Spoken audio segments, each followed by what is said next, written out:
মই বোকাখাটত প্ৰায়ে পেৰা আৰু পুৰি খাওঁ। মুখ্যমন্ত্ৰী হোৱাৰ পিছত য'তে থাকোঁ তালৈকে মাতি নি খাইছিলোঁ।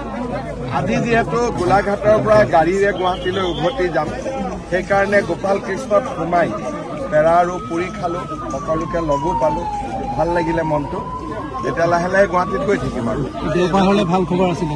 দেওপাহাৰৰ কাৰণে মই ব্যৱস্থা কৰি আছোঁ। অলৰেডি আৰ্কিঅলজিৰ টীমে লাগি আছে। আমি গোটেই পাহাৰখনতে এটা খনন আৰু প্ৰত্নতান্ত্ৰিক অনুসন্ধান চলাবৰ কাৰণে সিদ্ধান্ত লৈছোঁ। মই যিমান সোনকালে পাৰোঁ আপোনালোকক ভাল খবৰ দিম। বোকাখাট ষ্টেডিয়ামৰ কাৰণে আপুনি বোকাখাট ষ্টেডিয়ামটোতো হেলিপেড ভাঙি দিয়া হ'ল। ষ্টেডিয়ামৰ কাম আগবাঢ়ি আছে। মই অতুল দাক কৈছোঁ আৰু অলপ ডাঙৰ কৰি লওঁ।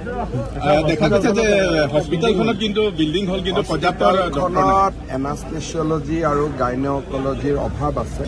মই কথা পাতিছোঁ, ঠিক কৰি দিম। আৰু দেখা গৈছে যে আকাশ ফুকনৰ যিটো বিতৰ্ক, সেই বিতৰ্কত যিগৰাকী ঠিকাদাৰগৰাকী কিন্তু দুৰ্নীতিত তথ্য পোহৰা। আকাশ ফুকন সমাজসেৱী ল'ৰা, ভাল ল'ৰা, কিন্তু মানুহৰ যদি মুখখন ভাল নাথাকে তেতিয়াহ'লে মানুহে বেয়া পায়। আৰু বিজেপি দলে এটা পাৰ্টিত আমি বিচাৰোঁ যে অলপ মানুহ সংস্কৃতিবান হওক, ডাঙৰক সন্মান কৰক, সৰুক মৰম কৰক। ৰণোজ পেগু এজন আমাৰ জ্যেষ্ঠ মন্ত্ৰী, তেওঁৰ বিষয়ে যিখিনি কথা কৈছে শুনি মোৰ বেয়া লাগিছে। মই ভাবোঁ যে আকাশ ফুকনে ৰাজহুৱাভাৱে ক্ষমা খুজিব লাগে, ৰণোজ পেগুৰ ঘৰত গৈও ক্ষমা খুজিব লাগে, আৰু আমাৰ দলটোৰ যিটো পৰম্পৰা সেই পৰম্পৰা মতে চলিব লাগে। যিজন ঠিকাদাৰ তেওঁৰ বিষয়েও কিছু কথা শেহতীয়াকৈ প্ৰকাশ পাইছে।